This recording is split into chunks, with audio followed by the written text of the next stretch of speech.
I think most guys find out if their wife is cheating by coming home unexpectedly, overhearing a conversation, or finding evidence.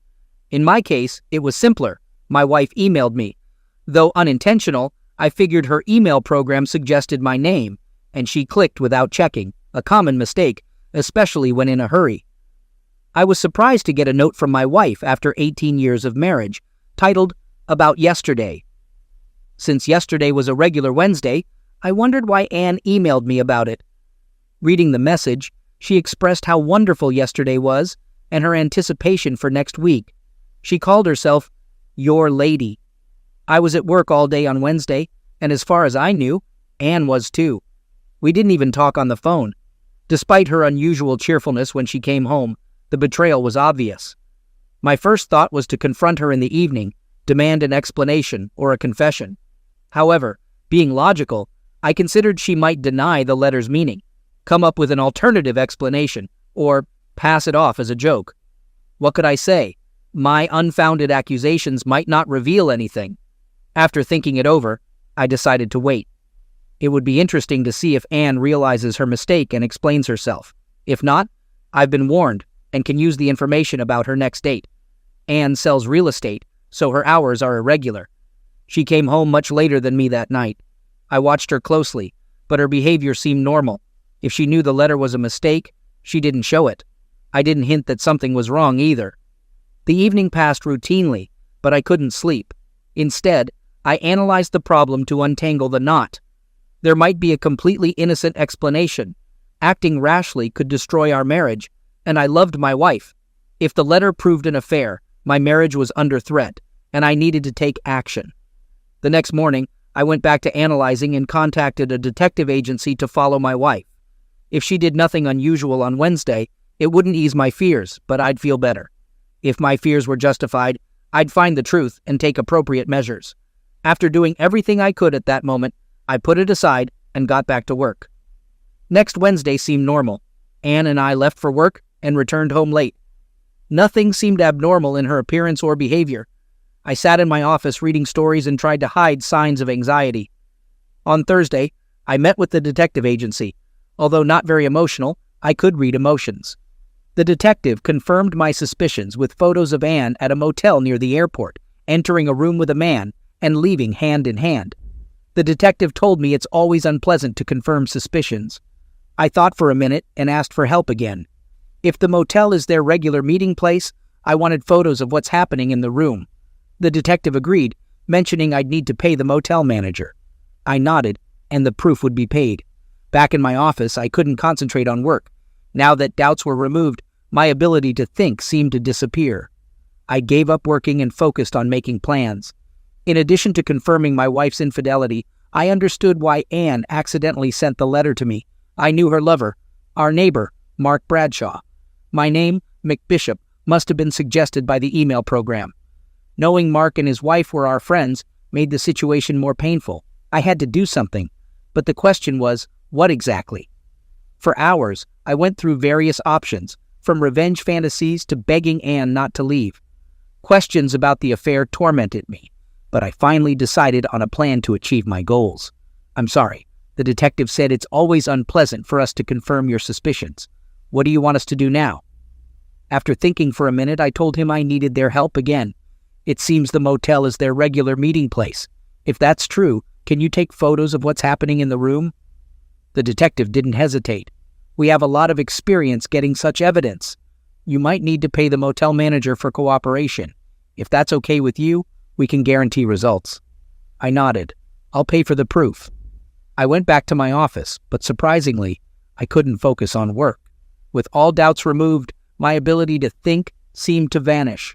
In the end, I gave up working and concentrated on making plans. Besides confirming my wife's infidelity, I understood why Anne accidentally sent the letter to me, not him. I knew her lover, our neighbor, Mark Bradshaw. Since my name is McBishop, the email program must have suggested my name after Anne typed the first two letters. It's careless not to double-check, I thought, but emotions distract lovers. Knowing Anne's lover increased my sense of betrayal. Mark and his wife Bobby were our friends. We often had lunch or went to the movies together, and I never noticed a spark between Anne and Mark. Was I blind? Or were they good at deception? Anyway, I knew I had to do something. The question was what? For hours I went through various options. At times revenge fantasies flashed through my head, and I imagined begging Anne not to leave. Questions about why the affair began and how long it lasted tormented me. Anger and self-pity were intertwined. Finally, I decided I not only knew what I wanted, but had a good plan. My plan includes 2 separate actions happening simultaneously. I think of them as divide and conquer, separate 2 lovers and win her heart again. The first part uses my knowledge to drive a wedge between them. The second is an all-out campaign to win back Anne's love by becoming the perfect husband. I'll show her the downside of her relationship with Mark and the benefits of resuming a relationship with me. I made notes, listing actions, planning timing, and working out interdependencies. An essential element is keeping them in the dark about my knowledge. It requires restraint, but I felt I could do it. I wouldn't start until I got another report from the detective agency, but I could take steps to prepare. I bought a recording system for our home phones and a voice-activated device hidden in Anne's car. Tapping our home phone closed that communication channel. Although I couldn't tap her mobile, the car was likely where she'd call Mark. I wasn't worried about calls from work. She was unlikely to have a private conversation there. My next step was getting into Anne's email. Her home computer accessed her work email. She protected it with a password, but I knew where she kept passwords. It didn't take long to access it. I arranged for copies of all messages to be forwarded to me. Their affair seemed to be in the honeymoon stage, and my task was to end it as soon as possible. Now, I waited for the detective agency to prepare photos of their next meeting. Surprisingly, they presented video and audio along with the photos, an unpleasant surprise. Summoning my courage, I started observing their closeness moments. To my surprise, there was a display of tenderness and perhaps even love between them. The depth of their closeness was painful, making me question if my plan could really succeed. Regardless, with nothing to lose, I decided to press on. My wife, not very patient and adverse to disappointments, was a key target. I hoped to exploit this weakness to disrupt her relationship with Mark. Simultaneously, knowing her romantic nature, I saw an opportunity for another part of my plan. Having copies of all her emails gave me a clear advantage in planning my intervention. Their next email exchange provided all the information I needed to initiate the first part of my plan. Are we still on for Wednesday? Anne. Absolutely. One time, one place. I can't wait. Mark. On the day of their next date, I drove to Anne's office, parking discreetly. As soon as she returned from lunch, I casually walked past her parking lot, ensuring no one was around, and then ducked next to the car. In a minute, I unscrewed the valve cover on the tire, releasing the air. Then I drove back home, pondering what she would do without transportation at work. Sure enough, 20 minutes before Anne was supposed to meet Mark at the motel, she called me, asking for help. I assured her not to worry, and mentioned that my workload was light that day so I could fix her car. I explained that I just needed to finish one thing before heading over. I waited an additional 15 minutes before leaving, almost arriving at the scheduled time for Anne's meeting with Mark. When I got there, she was waiting by her car, expressing impatience. I apologized for the delay, explaining that the job took longer than expected. As Anne paced in despair, I changed her wheel slowly and methodically. I strategically parked my car behind hers, ensuring she couldn't leave until I finished. After putting on the spare tire, loading the flat one into the trunk, and returning after washing my hands, over an hour had passed since she was supposed to meet Mark. I apologized again, hoping it wouldn't negatively impact her relationship with the client. She resignedly stated, "He just has to understand." During the tire change, I noticed Anne's cell phone ringing several times, but she avoided answering, likely to sidestep a conversation with Mark in my presence.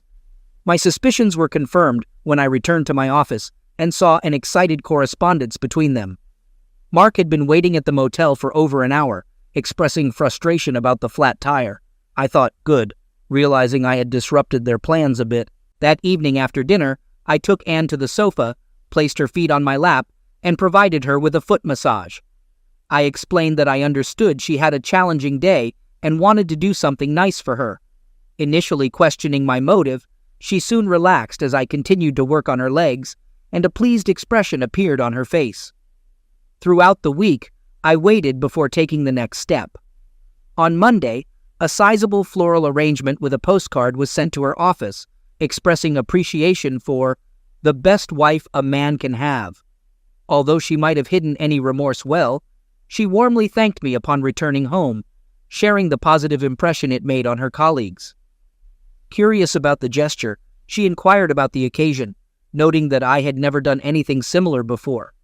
I responded by hugging her and expressing my desire to change that pattern. I explained that the idea came to me when considering what might happen if she had a flat tire on the highway. I wanted her to know how dear her love was to me. She scrutinized me for a moment, but then hugged me tightly, saying, "That's so sweet of you, darling. It really means a lot to me." I couldn't help but wonder if she felt guilty. From her email, I learned that the lovers were planning a special meeting in a few days. I wanted to disrupt their plans, but this time I felt it might be suspicious if I messed up Anne's car again. So I let her go to the meeting place without hindrance, but followed her discreetly. While she entered the room Mark had booked, I drove around to the back of the motel and entered through the side door. The motel was modest enough, and there were no security cameras to record me turning on the fire alarm in the hallway. I waited outside until I saw the guests being taken to a safe spot in the parking lot. I didn't spot Anne and Mark, but I figured they were in the crowd, probably upset like wet chickens. Back in my office, I happily watched emails flying between the disappointed lovers. Anne, what nonsense. I'm so angry I'm about to scream. Mark, I'm sorry, but it's not my fault. Anne, next time choose a place that won't be a fire hazard. Yes, it looks like my Anne, I thought. When she arrived home from work, I noticed she was still upset. However, her mood shifted from tension to surprise upon seeing the dining table adorned with linen napkins and our fancy china. The aroma of her favorite dish cooking on the stove elicited mock disbelief as she looked at me. In response to her question about my sudden culinary efforts, I modestly explained that I had called her office in the afternoon. Learning that her client appointment was delayed, I assumed she wouldn't want to cook upon returning home. Although fear briefly crossed her face, she recovered quickly and expressed gratitude, saying, "That's so sweet of you, darling. You treat me so well." After dinner, I insisted that she not help with the dishes and escorted her to the office before turning on my favorite TV show. As I returned to the kitchen, I sensed her eyes on me and felt confident that my plan was progressing successfully. Despite any doubts Anne might have harbored about her affair, the next letter I intercepted from Mark made it clear that he remained undeterred. He expressed a desire for another encounter with my wife and planned to enhance the experience. Reading Mark's email, I cursed his persistence and regretted Anne's willingness to continue. It was evident that other actions were necessary. I waited until noon the day before their supposed meeting and called the Hyatt Hotel. I informed the clerk, identifying myself as Mark Bradshaw, that I needed to cancel my room reservation for the next day. The clerk assured me that my cancellation was helpful due to a large conference they had planned. Satisfied with this information, I decided to visit the Hyatt to observe what would transpire. Sitting with a view of the reception desk, I concealed myself behind a newspaper. A married couple arrived just in time, appearing affectionate and engaged in conversation.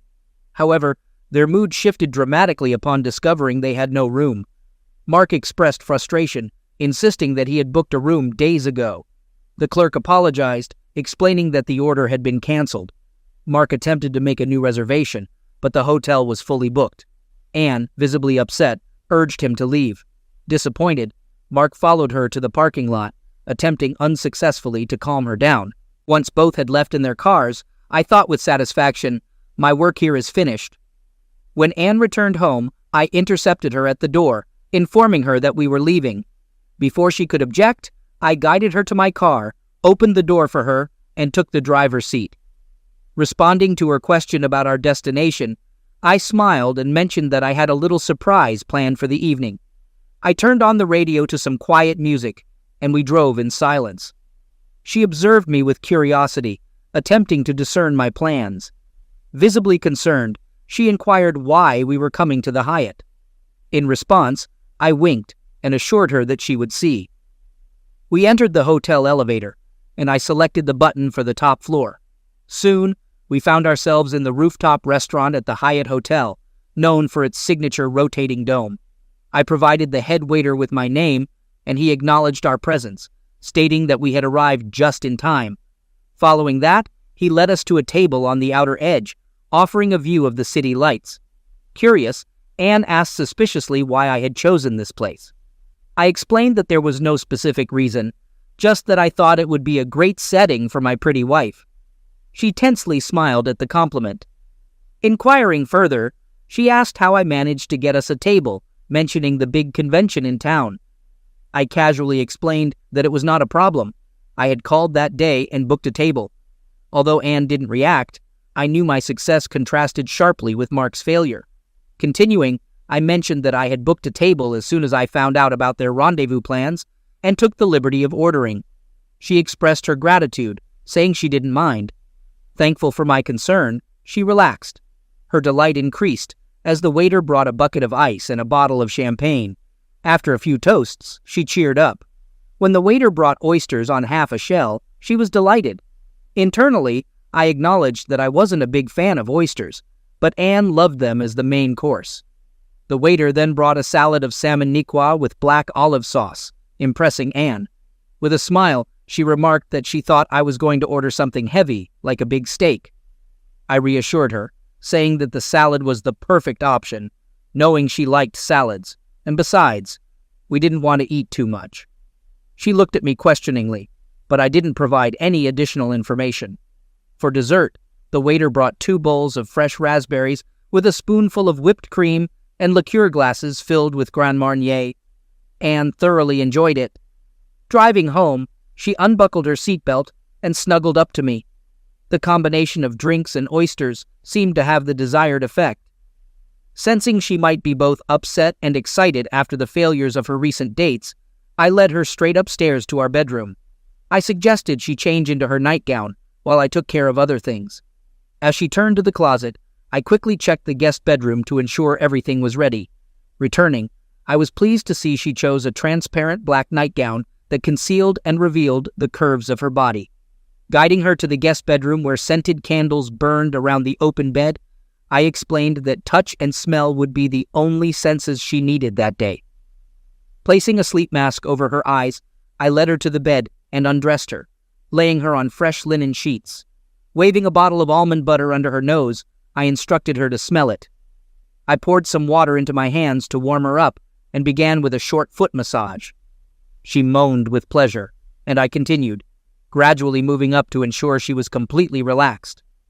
Focusing on her shoulders and arms, I turned her over and repeated the process on her back until she moaned again. Our shared pleasure reached its peak in a culminating moment before we collapsed. I removed the mask from her face, and it seemed she either fainted or fell asleep from exhaustion. Carrying her to our bedroom, I covered her with a sheet, and she quickly drifted off to sleep. After a brief sponge bath, I returned to bed, feeling satisfied with how the evening had unfolded. Anne and I typically followed different schedules, but she woke up early the next morning.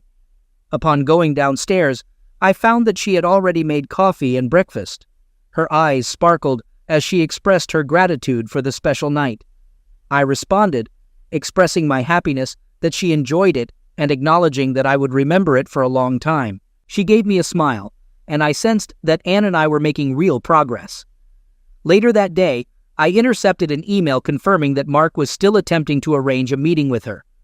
Mark apologized for the Hyatt Hotel incident, expressing confusion about losing his reservation. Anne replied, suggesting maybe it wasn't meant to be. Mark urged her not to give up and proposed spending Saturday together at their lake house since Bobby was leaving town.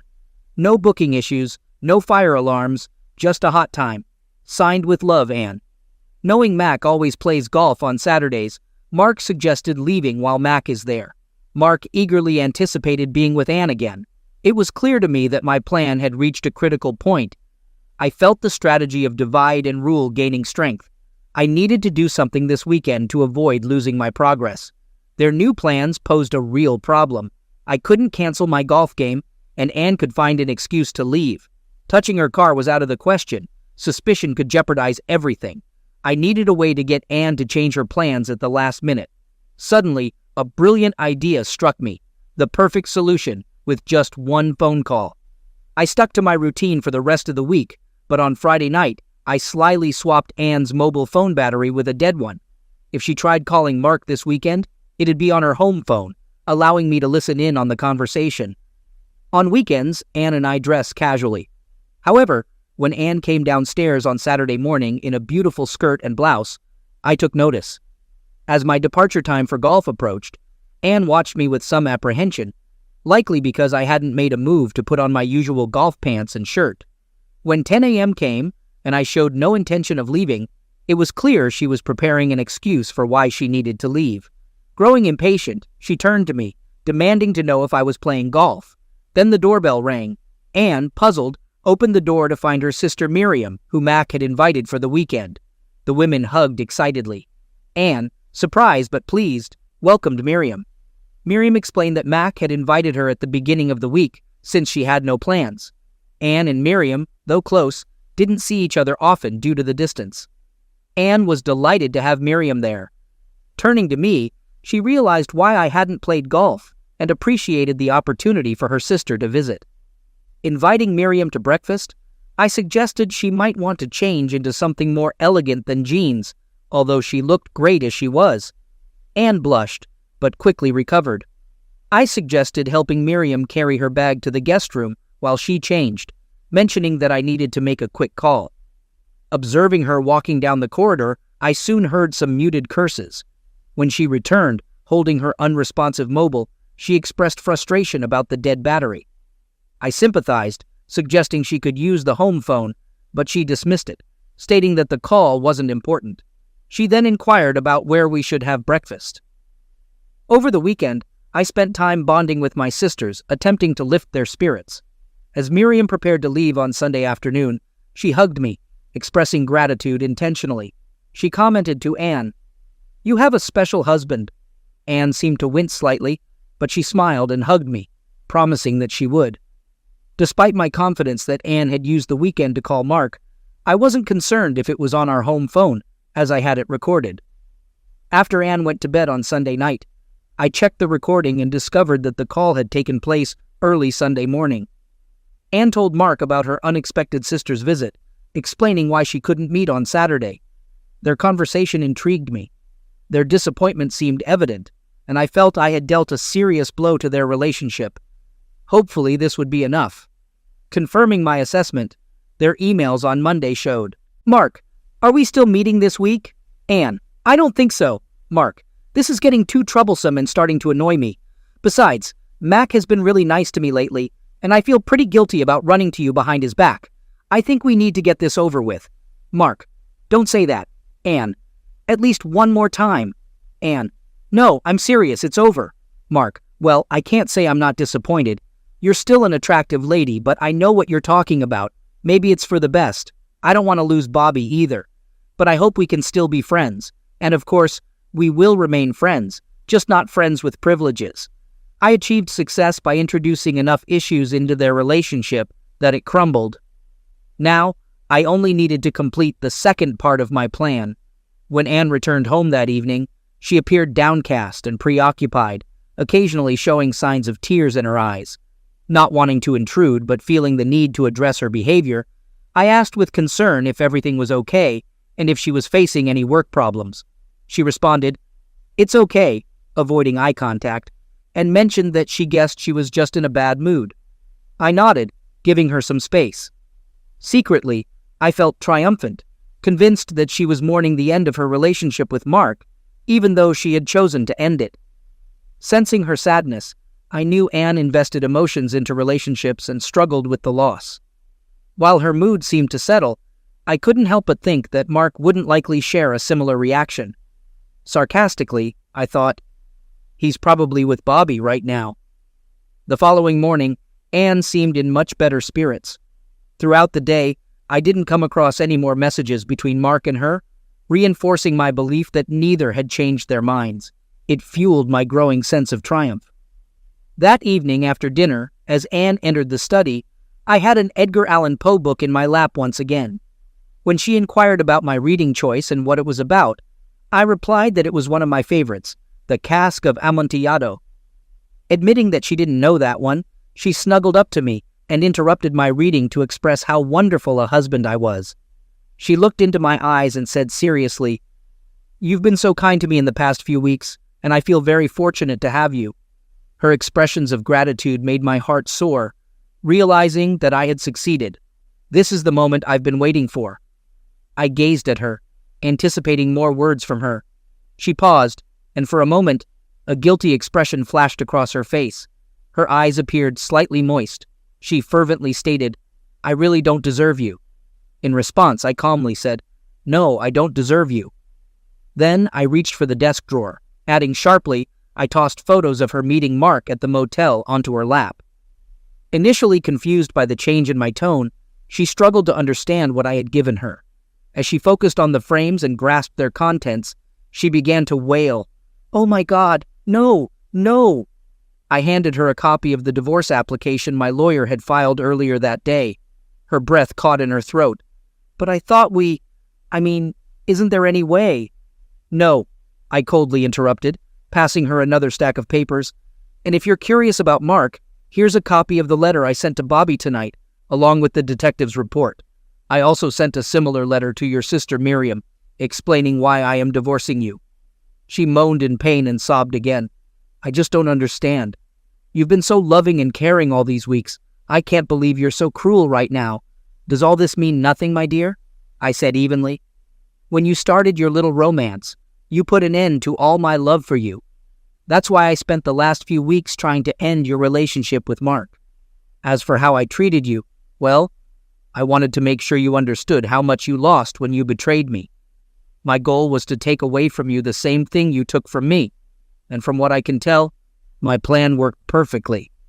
Anne collapsed on the sofa, sobbing piteously. Before leaving, I placed the Poe book I was reading on top of the other documents. The text was still open on The Cask of Amontillado, and I used a marker to highlight the passage containing the Montresor family motto, "No one dishonors me with impunity.